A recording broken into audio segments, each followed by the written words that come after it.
মেহেরপুরের ভোটের খবর জানাতে জেলা সহকারী রিটার্নিং অফিসের সামনে থেকে আরো জানাচ্ছেন প্রতিনিধি জুলফিকার আলী কানন। তিনি যুক্ত হচ্ছেন আমাদের সঙ্গে। কানন, আমাদের জানান মেহেরপুরের ভোটের খবর কি?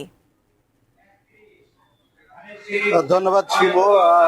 কয়েকটি বিক্ষিপ্ত ঘটনা ছাড়াই মেহেরপুরের দুটি আসনে অত্যন্ত শান্তিপূর্ণ পরিবেশে নির্বাচন অনুষ্ঠিত হয়েছে। নির্বাচন অনুষ্ঠানের পর থেকে, বিশেষ করে বিকেল থেকে সন্ধ্যা অবধি ভোটের ফলাফল গণনা করা হয়েছে এবং রিটার্নিং অফিসার এবং সহকারী রিটার্নিং অফিসারের কার্যালয়ে ফলাফলগুলো আসতে শুরু করেছে।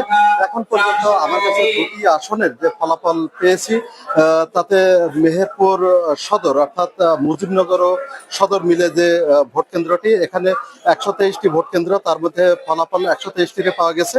এতে দাঁড়িপাল্লা প্রতীকের মাওলানা তাজউদ্দিন খান পেয়েছে 1,22,829 ভোট এবং তার প্রতিদ্বন্দ্বী ধানের শীষের প্রার্থী সাবেক এমপি মাসুদুরন পেয়েছে 1,04,224 ভোট।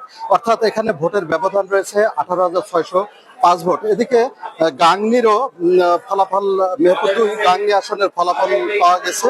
এতে মোট ভোট কেন্দ্র ছিল 90টি।